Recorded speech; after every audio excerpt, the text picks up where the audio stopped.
Welcome to the Vision for Life podcast, an ongoing conversation between the pastors of Fellowship Denver and the church at large. Each week, we talk about life, faith, the Bible, and how to follow Jesus as we go about our daily lives. I'm Autumn, the host of the podcast, and today, one of our pastors here at Fellowship, Dave Moreland, and a special guest, Dr. Mark Young, are joining me. Thank you both for being here. It's our pleasure. Thank you for having me. Thanks, Autumn. Excited for today. This discussion today is one of a series of 5 podcast episodes in which we're talking about institution, formation, and we've invited on a few institutional leaders from our Denver Metro context who are actively doing this sort of work that we're talking about. Dave, will you help us have a jumping in point for today's conversation, catch us up to where we've been, and then give us a little preview of where we're going? Sure. Well, what sort of initiated these series of conversations, and it is really an observation we've had over the past few years, that people in our churches, faithful Christians, during these cultural kind of seasons of great sort of turmoil, we've noticed that many people who are in our pews have they've been particularly vulnerable in these seasons. And we've seen a lot of them sort of kind of drift, and many more kind of get deconverted from Christianity and kind of converted into the broader cultural kind of currents. And we've seen it happen right in front of us. And so it kind of has forced us to ask a number of really important questions. One of them is, how are we actually forming our people? Because what we're observing is that they haven't been formed enough to withstand the pressures that have been put on them in our cultural context. And so that's really like the main thing we've observed. That's the question we're asking. And so part of our line of conversation sort of go upstream enough to go, okay, what are our institutions of formation? So seminary, seminary means roots, rootedness, undergrad education, Christian higher ed in that regard. And so how are they forming students? Is it what they're doing working in terms to withstand the cultural pressures that we see today? And then, of course, we're asking that question for us as a church too, the institution of the church. So what we're doing, really shaping people to the depth that's necessary so that they are rooted enough in their faith, in their understanding of the Bible, and of their sort of place in the world and God's call on them, to be able to sort of adjust appropriately and remain rooted in these cultural shifts. So that's kind of the main sort of phenomenon we're observing that's caused us to ask these questions. And so a central question that we're now asking ourselves as a church, and now asking Christian institutional leaders, is this question of, are people coming into our institutions fundamentally in need of equipping or in need of transformation? In other words, are people, as they come into our churches or seminaries or our universities, are they coming in as people who are more or less solid and just need sort of reinforcement in the direction they're going?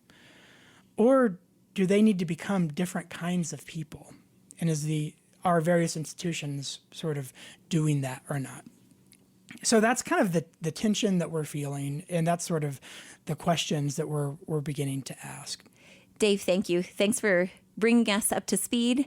And we have talked to now people from a couple of institutions who you have connections to, and today we're doing the same thing. You have taught at Denver Seminary.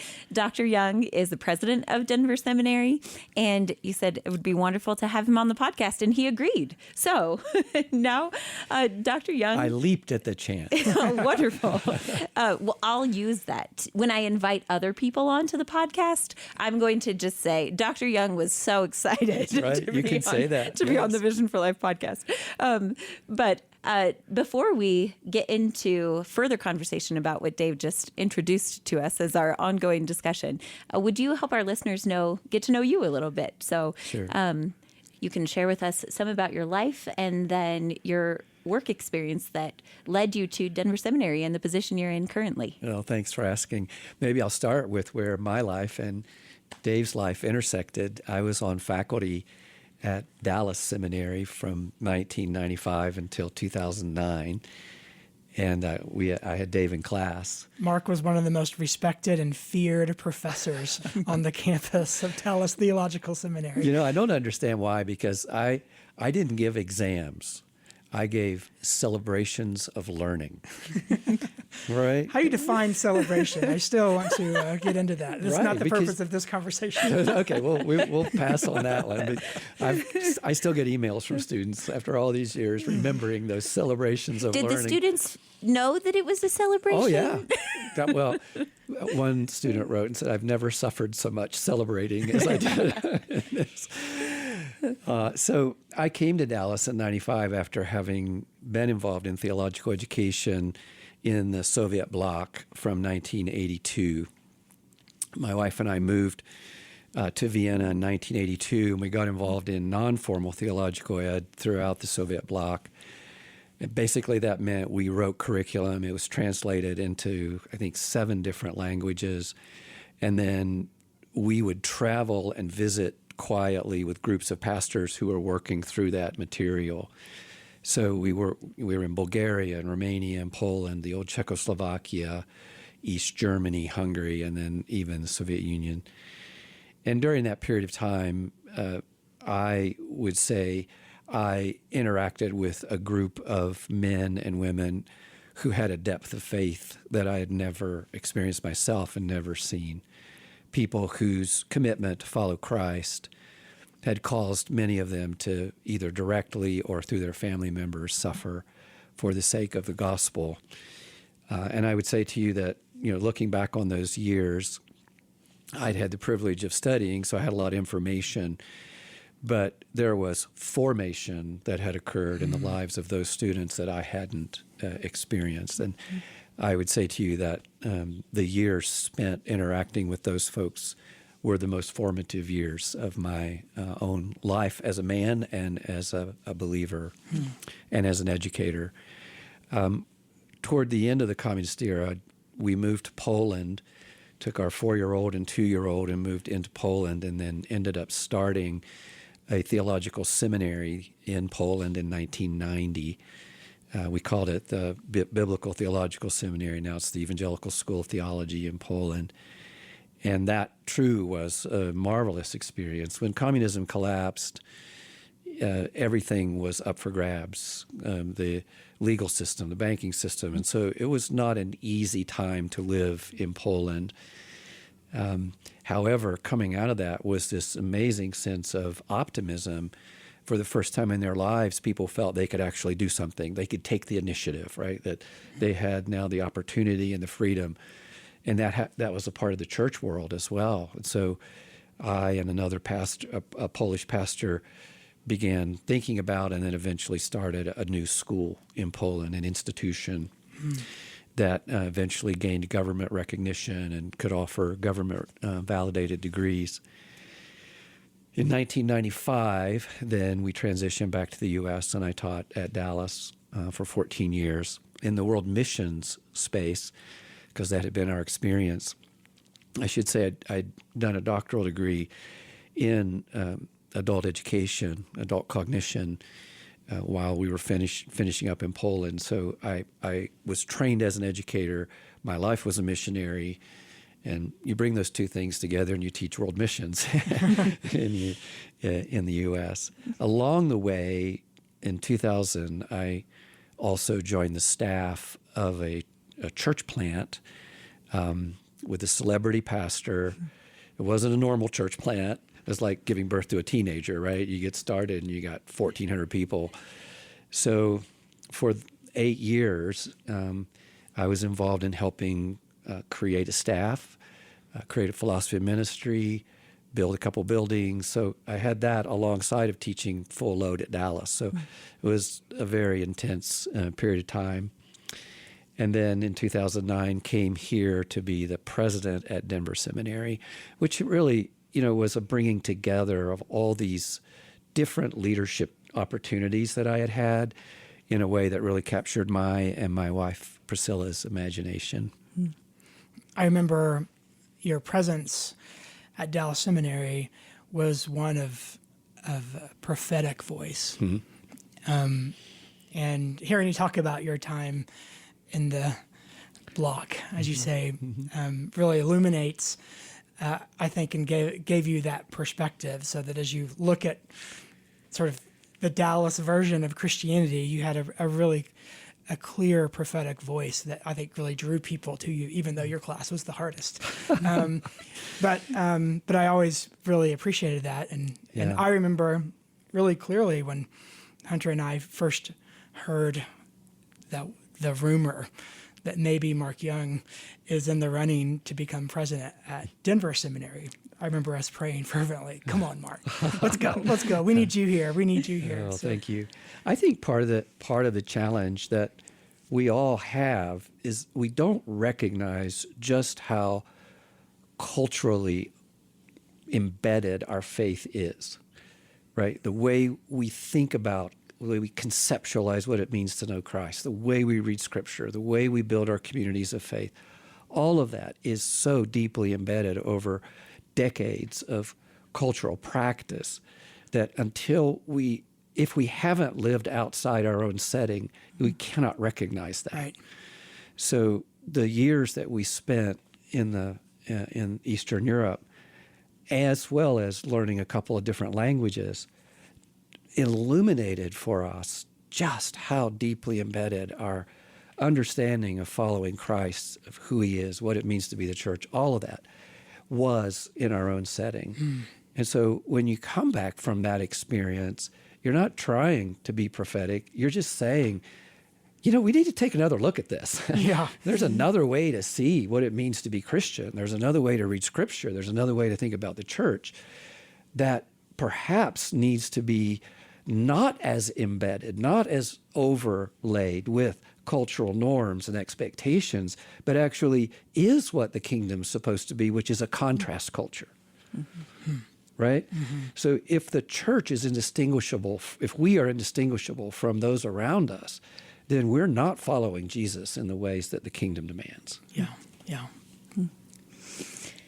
Dr. Young, as you've collected now these various experiences and years, so as a leader, but as an educator and someone who was writing curriculum for those years when you were in the Soviet bloc, and then helping establish an institution in Poland that it sounds like still exists. It does, yes? yeah. And then teaching and doing the work of church planting, building a church, leading a church, so pastoral work in Texas, and then now as an institutional leader in Denver.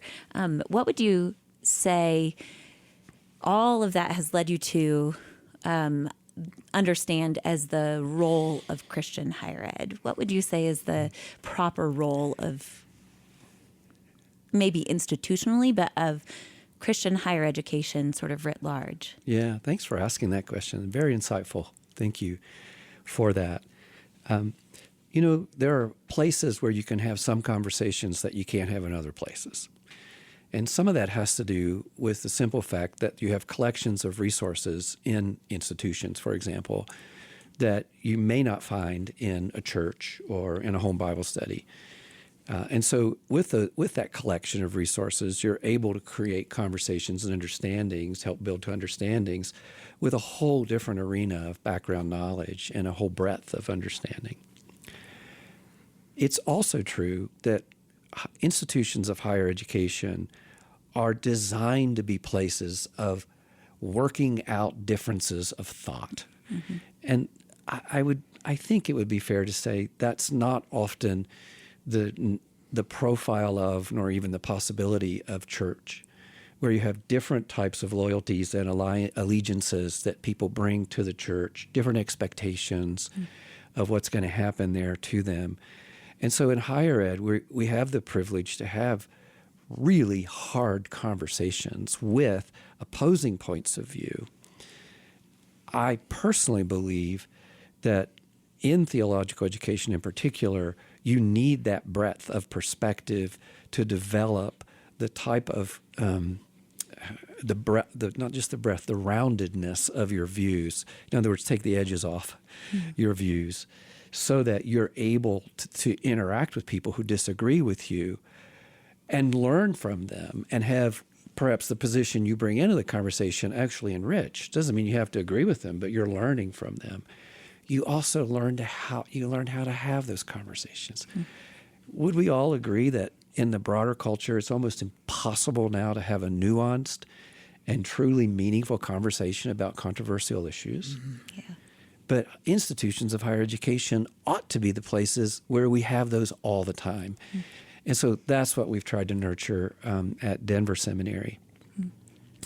And I would say to you, it's just refreshing to talk to truly educated people, to well-informed, broadly read, seriously considered positions that people take and understandings that people had.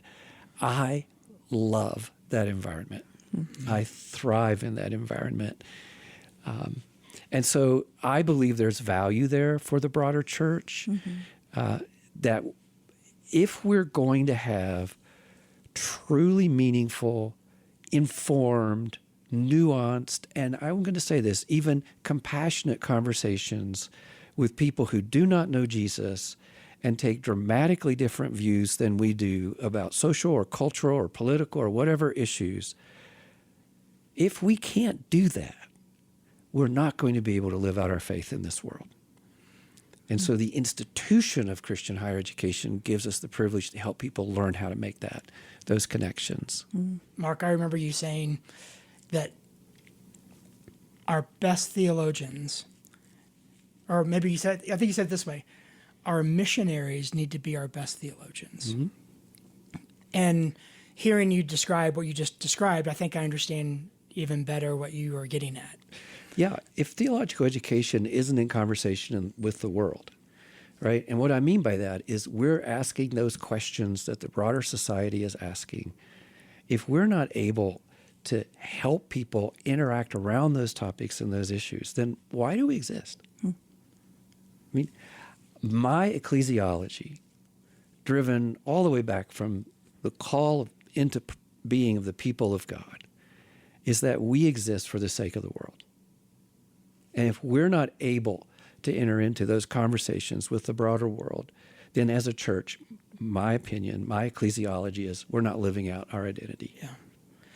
So then that, to me, that reinforces all the more the need for what it is that you're doing and even what it is that we've been talking about, the need for deep, profound, theological, biblical understanding, thought, and the epistemological flexibility required in order to have these kinds of both places where we learn deeply, but then also interact with other ideas and thoughts that are existing within culture outside of the church, right? Very much. So being able to hold both of those at the same time.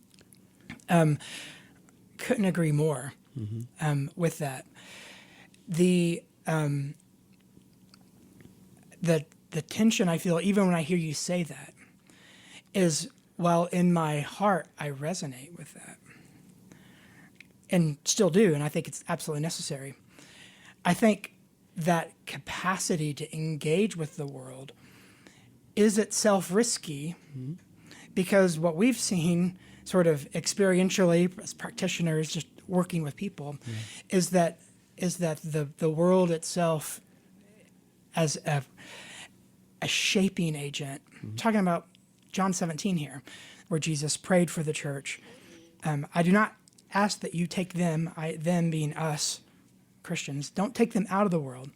He calls us in the world, just as Jesus was sent into the world, and yet sanctify them by truth. So it's this tension of being engaged with the world, and yet being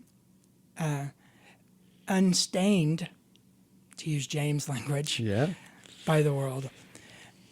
Now, looking at sort of a congregation of Christians, it becomes, it feels more risky to elevate this idea of engaging the world without also saying that is rife with danger, because the world itself has this converting, powerful component when in sort of concert with trends in society and currents of various forms of philosophy that we see in progressive Denver, which is our context. And you see people get picked off by that. I appreciate also the impulse that maybe 10, 15 years ago I would have called as fundamentalist.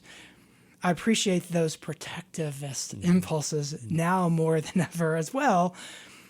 Not that that's my shared conviction, but I get it more than I used to.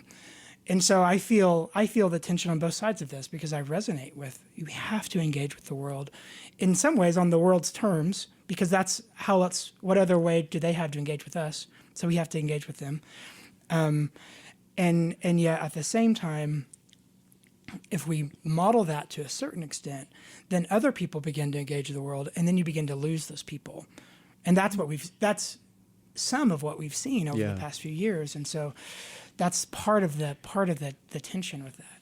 Maybe the conversation about the nature of an institution isn't really important here, because as an institution, you not only create opportunities to create the answers to those framing questions by which you interpret what's happening around you. And by that, I mean, who is God? What's he about in the world? Who's Jesus? What's the cross mean? All those big questions. But you also create those relational bonds. In other words, the work of an institution is not just around ideas. It's also about building relationships that endure, that the relationships themselves, the identities that are formed by participation in the institution, are part of the formation process.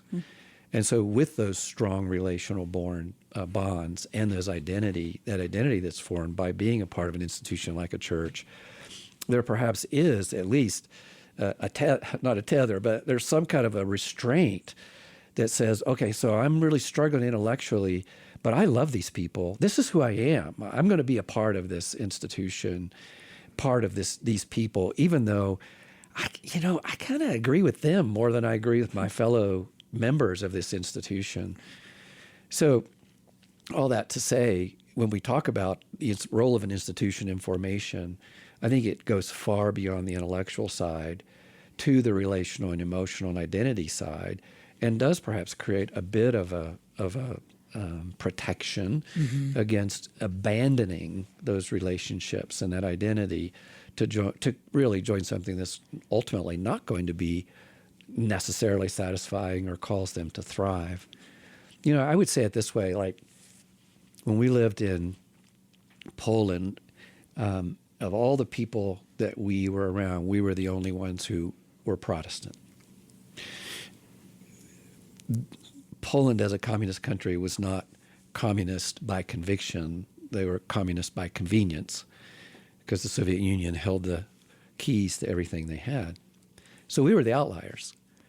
We weren't Roman Catholic, we weren't Polish, we weren't communist. So we were very distinct. And what we observed in the small Protestant community that was operating in our city is that the bonds of identity and relationship were absolutely critical for the sustenance of that community of faith to continue to be there in the midst of a world, in some places, that was hostile toward them.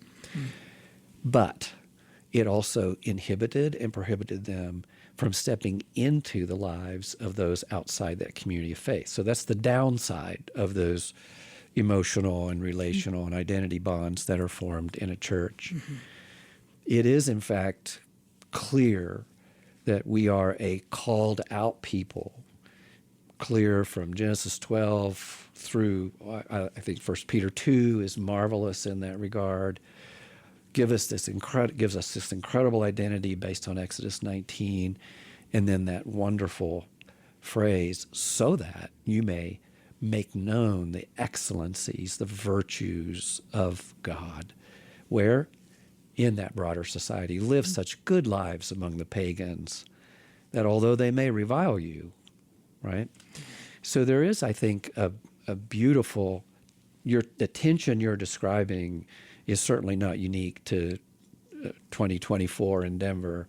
It's the same tension that the followers of Jesus felt, probably on steroids, in the first centuries of the church, in a much more hostile environment than we find here. I think the difference here, the hostility is subtle.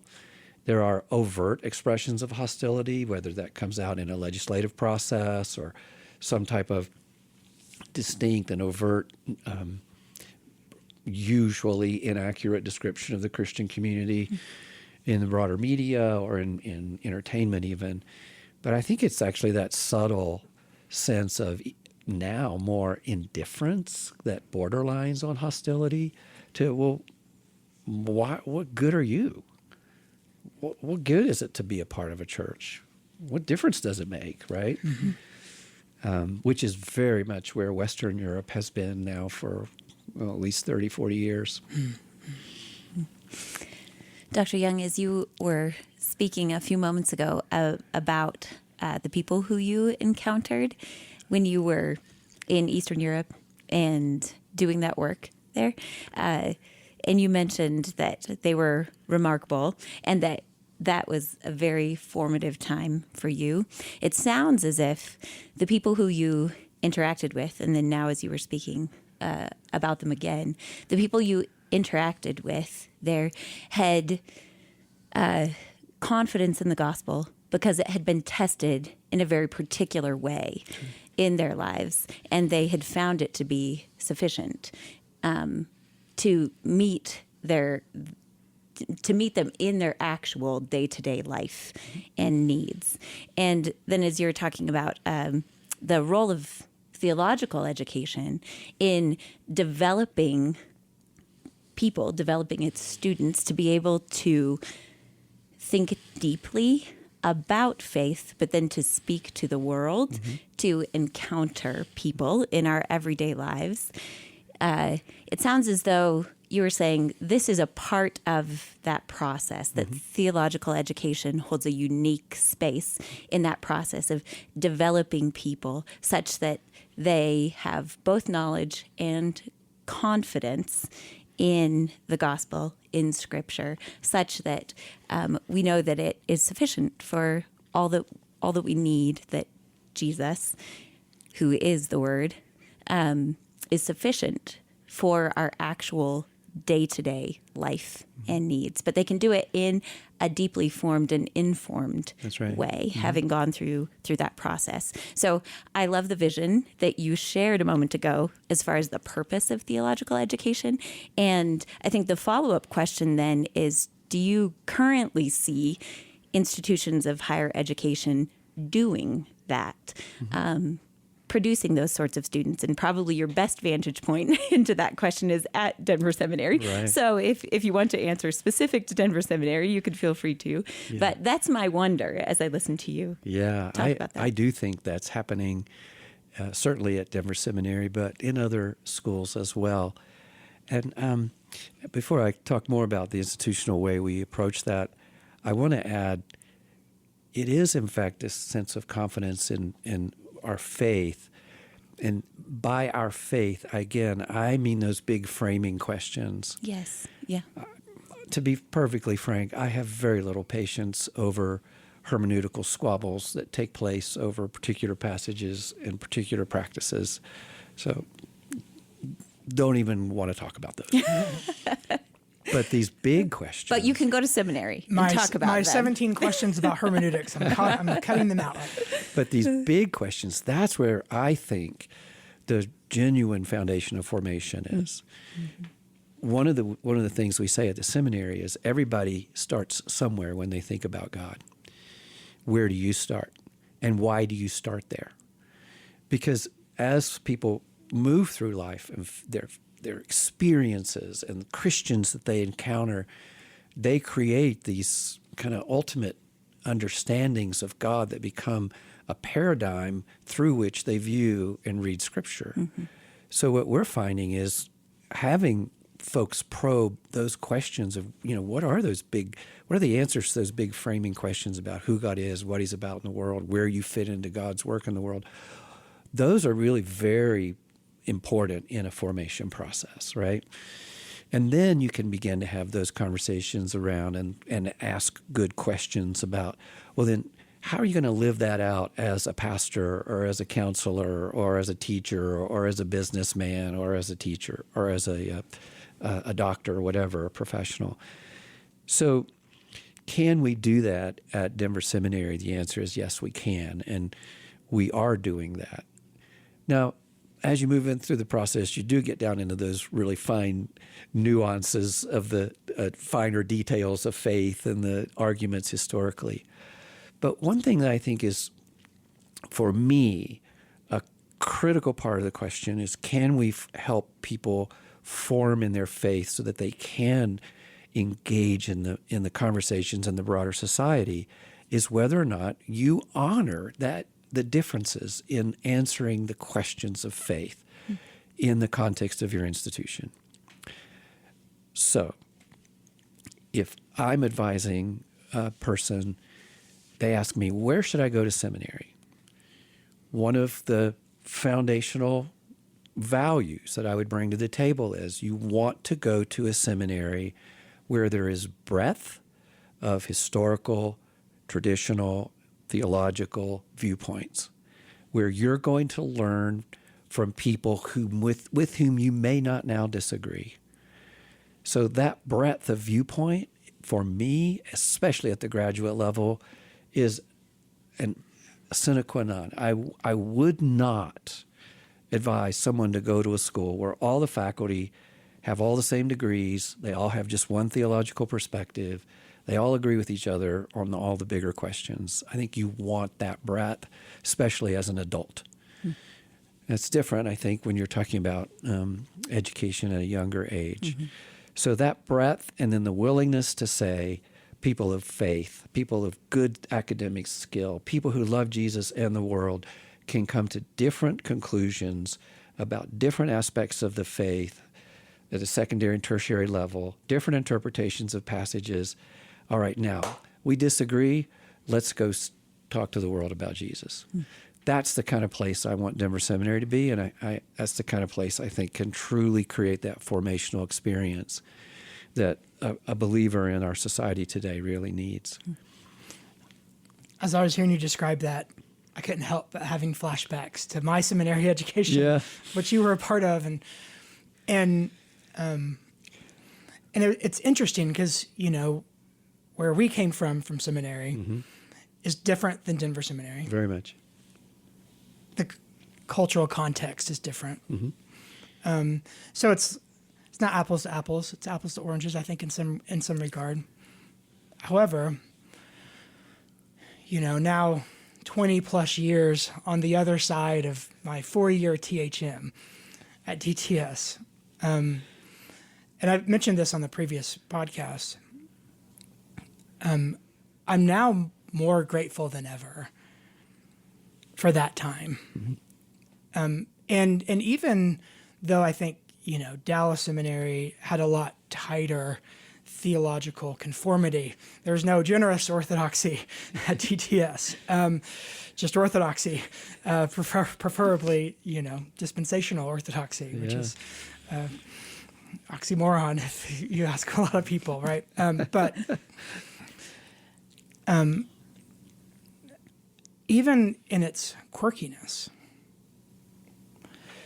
I feel that the alignment of those 4 years from all those different professors, and of course, the more you get to know them, they were radically different and theologically different, even though there was an orthodoxy there with everyone I encountered with.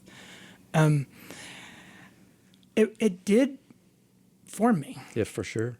It shaped my confidence in Scripture and my firm belief that that this is God's word. If we trust it, if we understand it, by God's grace, He'll show us through His word, ultimately to Jesus, right? Amen, of course.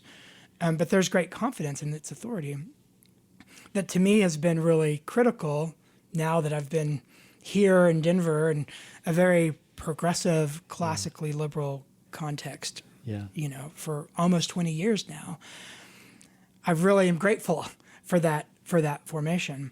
And so I do wonder at times with the I think the vision that you've articulated that I resonate with of being able to have these kinds of deep alignments with each other while also vigorously debate and disagree, but not sever relationships, because there is that bounded set core orthodoxy there that holds us together.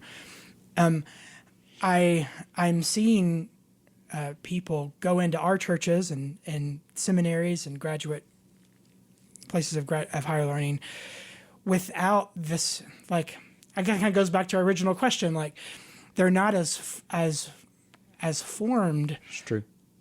as they once were. Yeah. And so then does that mean that they need a kind of formation experience that is more aligned and has less theological diversity in it in order to make them the kinds of people who can have the very conversations that we're talking about? Yeah. Does that make sense? Yeah. You have to build on a foundation, that's right? kind of some of the tensions that I kind of see right now. I don't really know exactly what to do about it because I'm, in some sense, like you, I love the kinds of conversations you're talking about more than anything, and got to experience it not at DTS, but in PhD studies over in England. And that's really where I got to sort of be able to have the fruit of that. But it was all sort of, I think, because there was this security of my DTS experience that kind of firmly rooted me. And so I can kind of go to the left or to the right and have these conversations without feeling an identity crisis in the process. I think what you're describing is the simple fact that, I'll go back to my phrase, the framing questions in and of themselves aren't adequately addressed in the lives of many, many, many folks who come to seminary even. They come because they want to serve Christ. They come because they either have a vocational pathway that requires a degree like a licensed professional counselor, or their denomination wants them to have an MDiv or whatever else. But a lot of them come without ever having had an opportunity to understand what are those basic theological questions that ground the whatever we're going to have by conversation or belief on top of those foundational questions.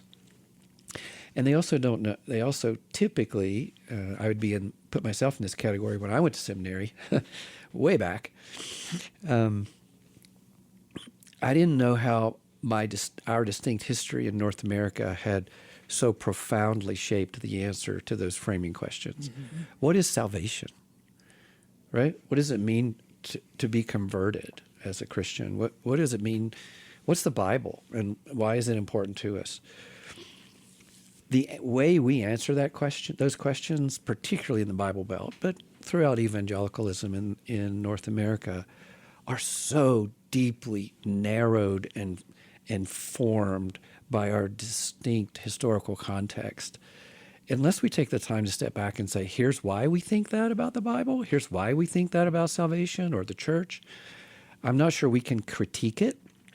And so what's, I think, happening today, Dave, is as we as the church continue to try to figure out what does it mean for us to be the people of God in a culture unlike any other most of us have ever experienced, we can't critique why we're sensing that we need to be able to differently articulate our faith because we don't know the historical foundations upon which they were built. Mm-hmm.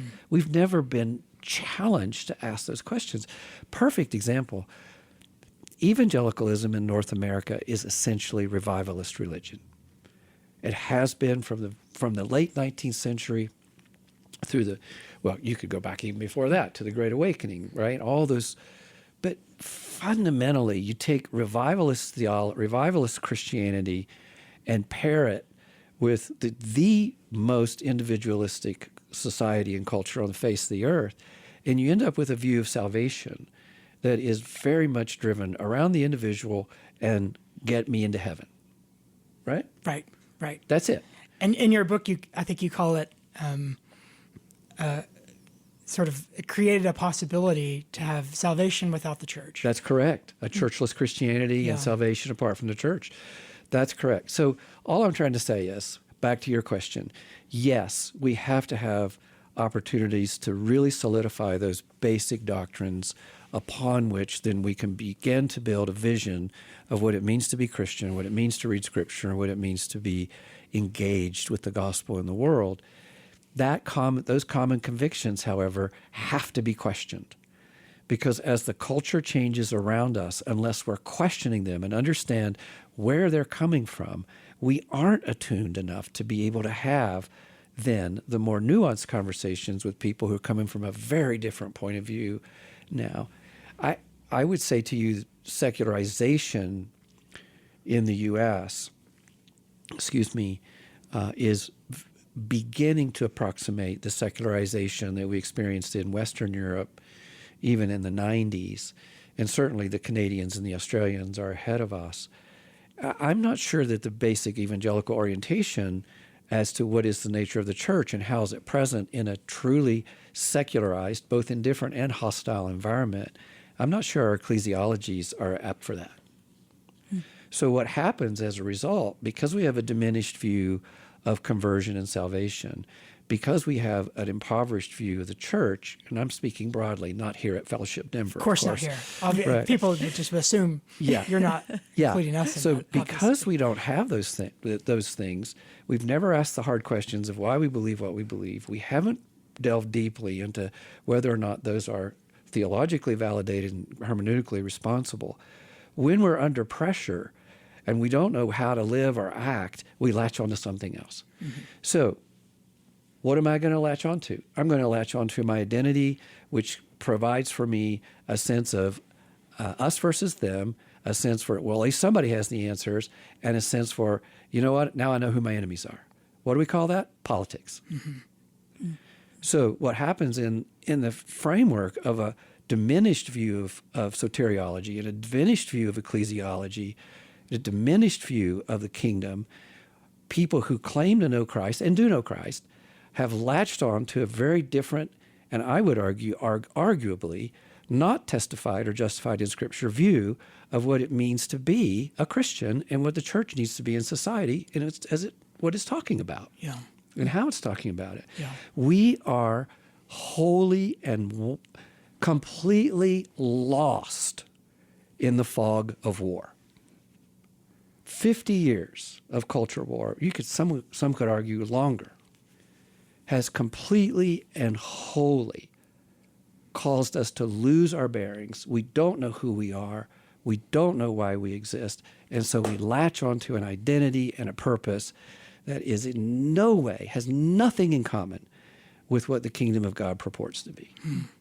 Well, now I just got all ranty about that, didn't I? Well, I'm glad you did.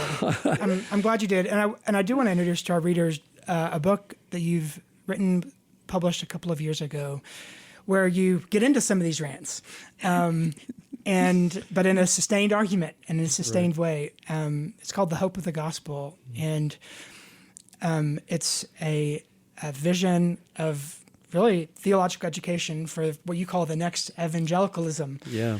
And into that, you articulate, I think, some of these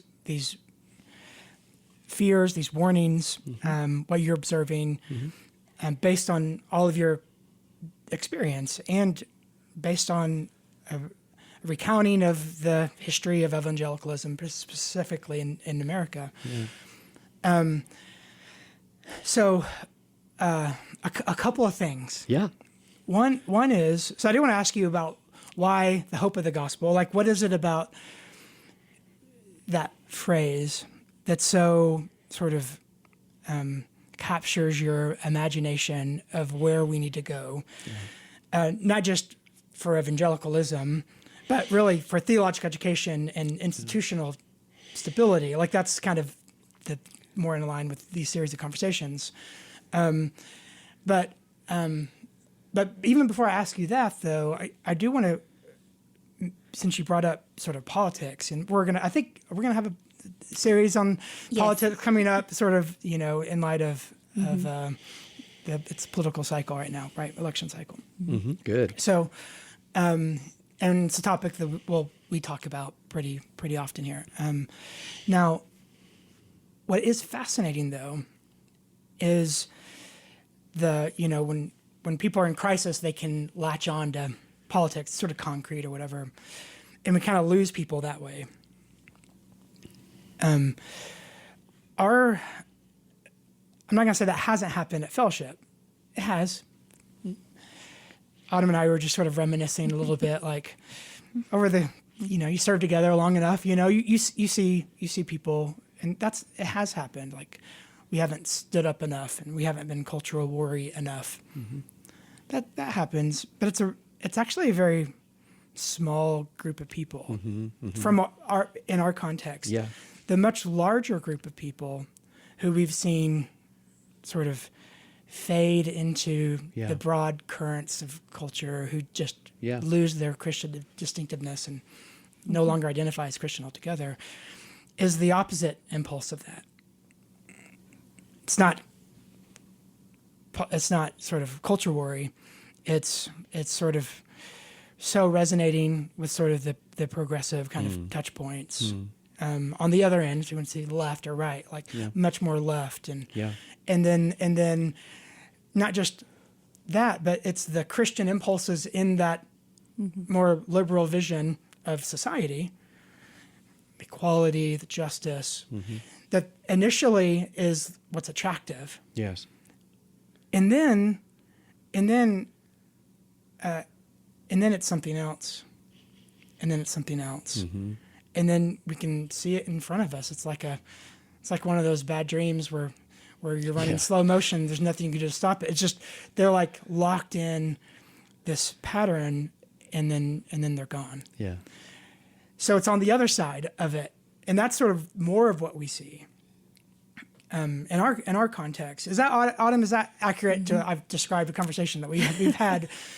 Yes, we've noticed that people in our congregation have moved to Denver, often from other places, and there is a resonance that they see, a sort of maybe freeing from a past context, especially if it was more culturally Christian, and they find themselves in a new place in Denver, and our society at large, because it skews more progressive. There are areas, as Dave was saying, in which gospel vision actually resonates with that. Of course, this happens in all cultures. There are areas in which the gospel, you can see the way that gospel truth actually is demonstrated via any culture if you look for it. So those values that are inherent in Christianity, they find resonance with them. And then the values of progressive society simply begin to act as a substitute for distinct Christian values. And so that is what we've observed more in our context, kind of slow drifting away and replacement with a set of values that in which you can see some evidence of the impact of Christianity in the gospel, but they tend That's to. interesting, yeah.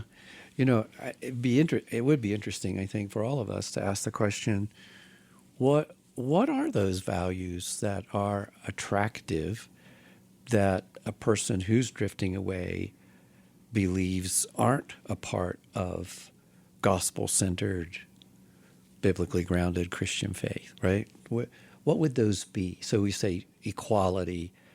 Well, certainly there's a wonderful history of biblical and theological anthropology that talks about human dignity for all, and there are strong emphases towards justice in the history of the church as well.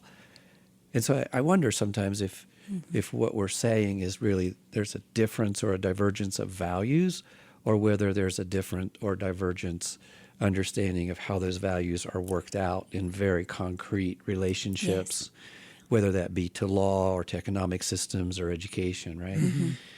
And so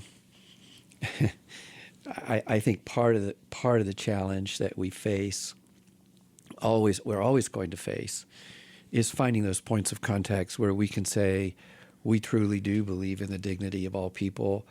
We truly do believe that all people are created as the image of God, even those with whom we have distinct disagreement or whose lifestyles are even destructive, right? I'm not of the persuasion that the image of God is eradicated in humanity.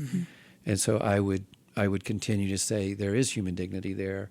How can we begin to find points of contact where that dignity is something we can talk about? Yeah. I mean, we all know what we're talking about. We're talking about sexual ethics. We're talking about questions of social justice. Some cases we're talking about questions of systemic or historic racism. We're talking about gender. All of this gets distilled down into very distinct issues. Yep.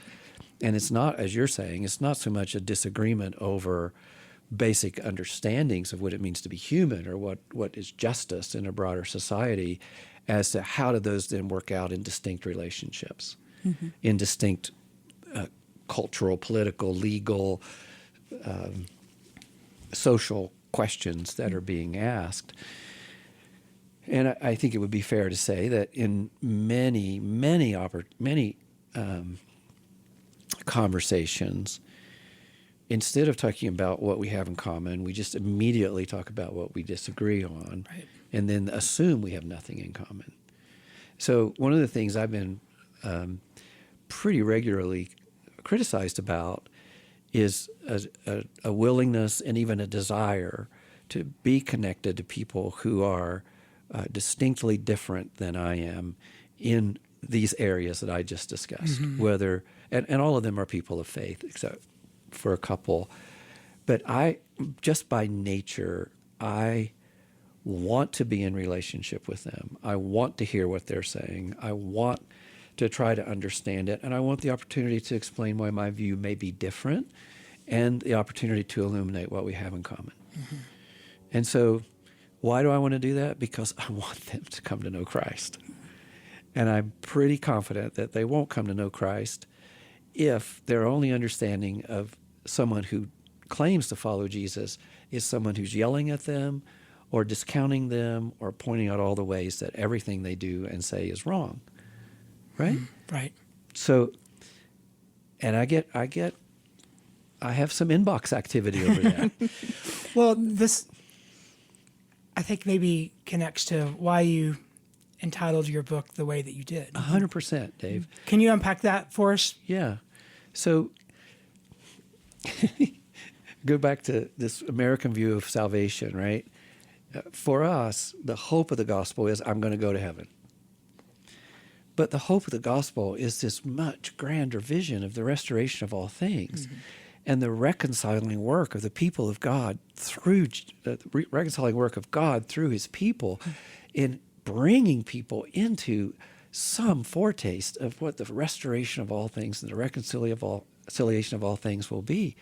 So the Bible lays out for us a vision, first of all, of the end that is hope on steroids. It's the most hopeful vision for human history that we could imagine. And then the hope that that vision of the full restoration, reconciliation of all things can in some measure be experienced by us today. So it's hope for today. It's hope for the future.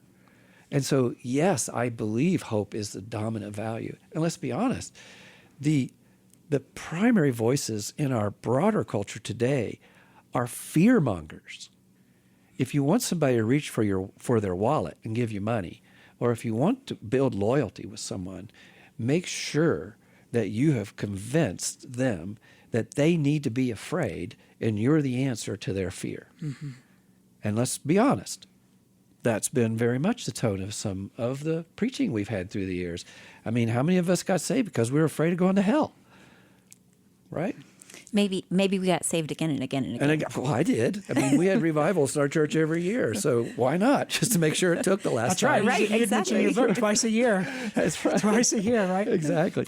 So the point is, my vision of the gospel, my understanding of the span of the biblical story, which is the centerpiece of which is the gospel, is a hopeful vision of the restoration of all things, the reconciliation of all things unto God.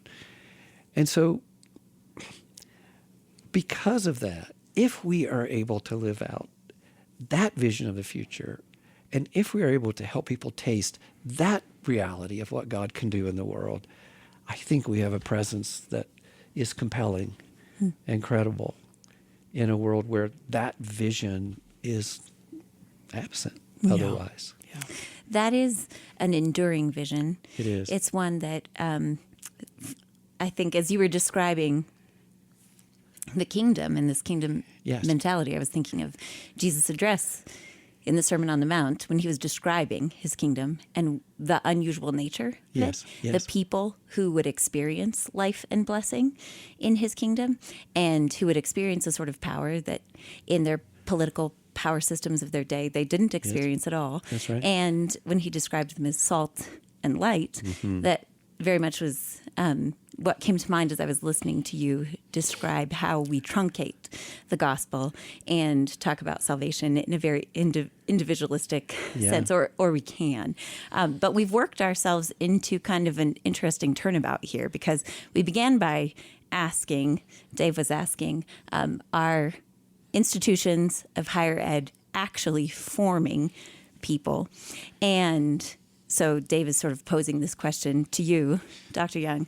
Is Denver Seminary transformative in such a way that the students who come out of it are rooted and do have this kind of perspective, this enduring perspective that will keep them rooted in spite of cultural pressures and shifts and Dr. Young is sort of posing the question back to us, Dave.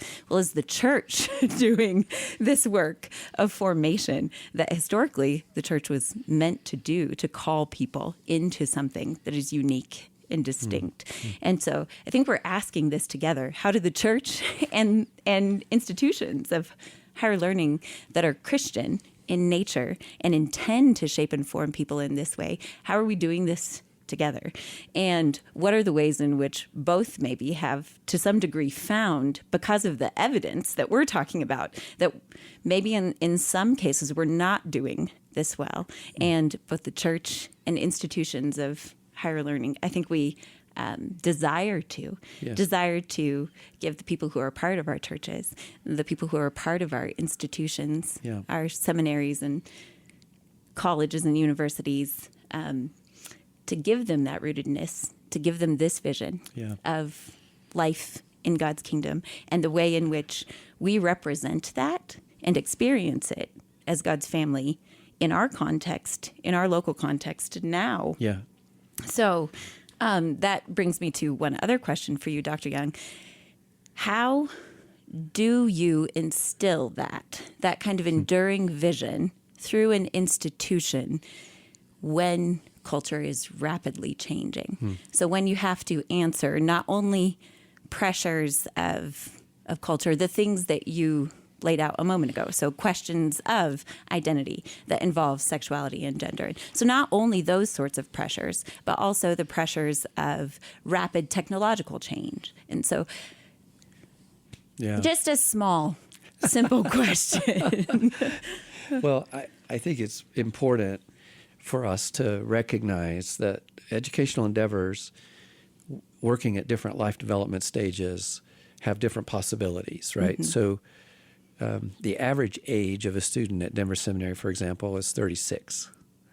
So we are talking about adults. Well, hopefully they're all at 36. We're talking about... If anyone's listening to this and you're 36, you should be an adult. You're an adult. Dr. Young said so. So what I would say to your question is, we give people an opportunity to understand what it takes to develop that type of foundational faith.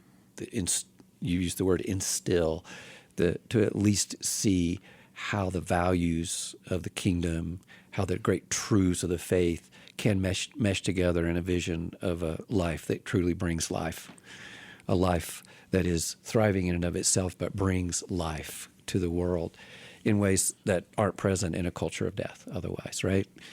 So I like to be very careful about the language we use, where it's not a factory. You don't pour in the ingredients and out pops the same product. So what we're saying is we're going to present a vision of what it means to live grounded in the great truths of the faith, and live grounded in and leaning toward the hope of the gospel. Some of our students will embrace that and will live that way for years to come. Some will hold it at a distance still, right? So we just have to be honest about that. And I think in the church setting, you have the same thing, right? You have folks who are going to just buy the whole burrito, and some, who won't even get to the filling. So Jesus told us the parable about that, I think. That's right. Not the burrito part. The different. I like that characterization, though. Right. Just take the whole burrito. Yeah. So what I think is happening for us, because so many more of our students come without having had an opportunity either through a local church or taken advantage of a local church to create that grounding, I'll go back to my thing, most framing questions.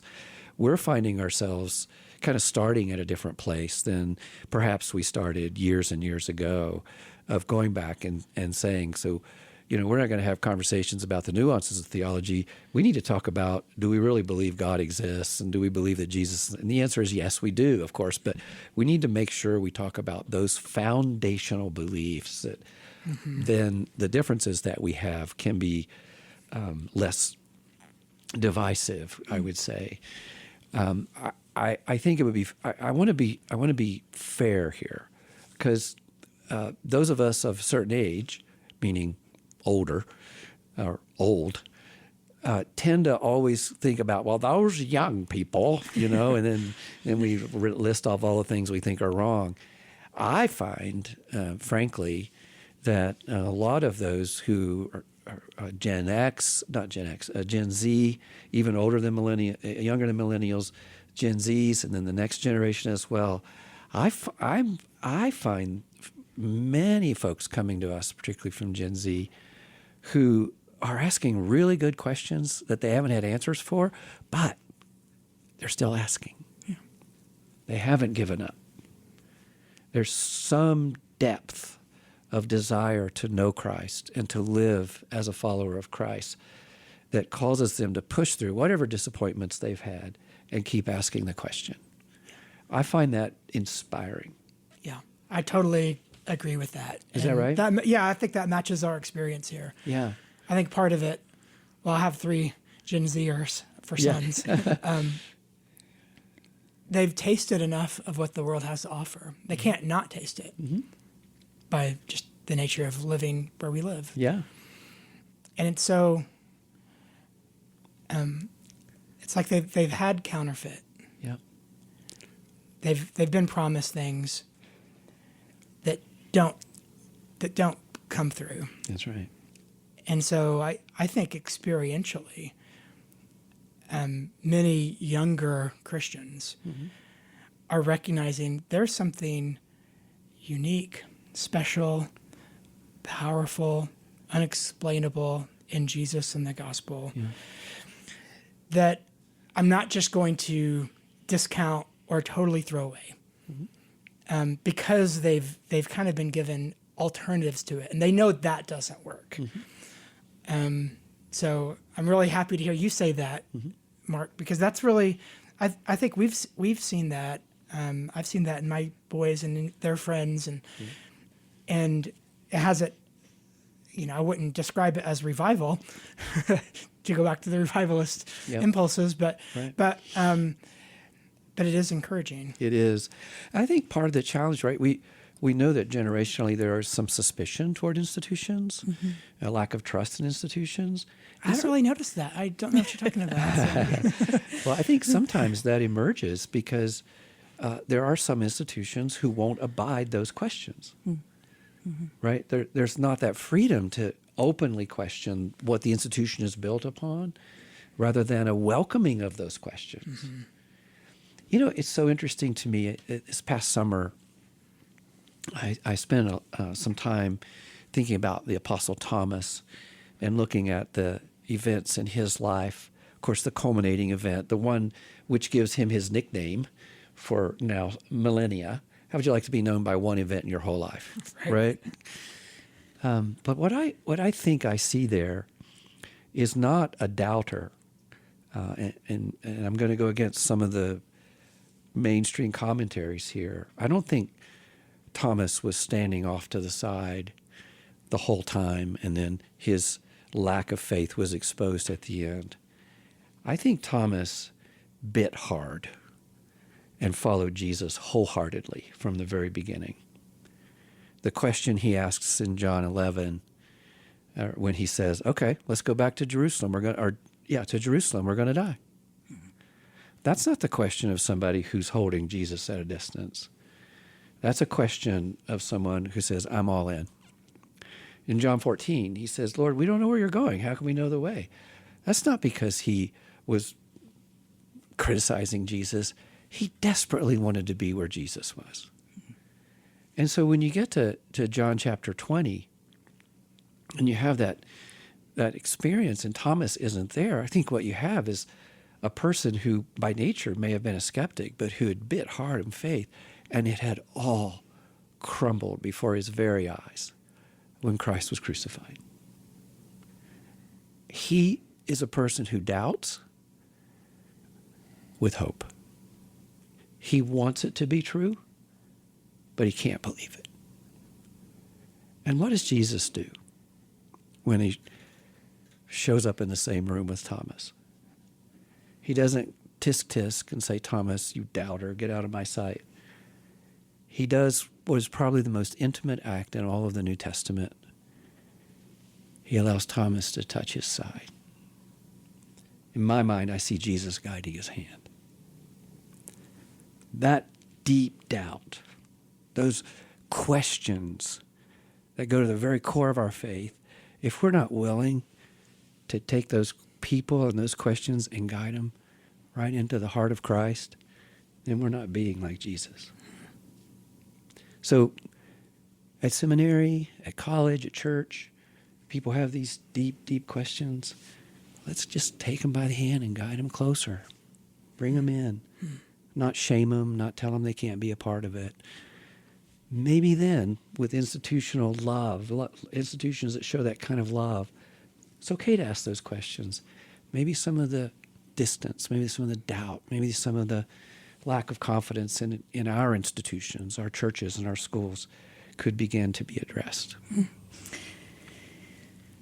Dr. Young, you've mentioned this a couple of times, that was so beautifully described. Thank you. This desire to converse with culture, to do it in a knowledgeable way, in a loving way, in a way that is connected to an evidence of the love of Jesus, the love that we can actually be a conduit of and then point towards, point towards something greater, to a greater reality, and to Jesus who can sustain and will sustain that faith. What is your advice for doing that well, and then doing something else that you've mentioned in our discussion today, and that is being very different, maintaining that distinctiveness? Good question. Yeah, I honestly think the more you invite people into your life to have these hard and good conversations, the more the difference in your views becomes evident. You know, it's so frustrating to me. We have these issues, right? I don't want to talk about issues. I want to talk to people. So once an issue is politicized, then it's dehumanized, trivialized, tribalized, and weaponized. And once that happens, you can't have a conversation.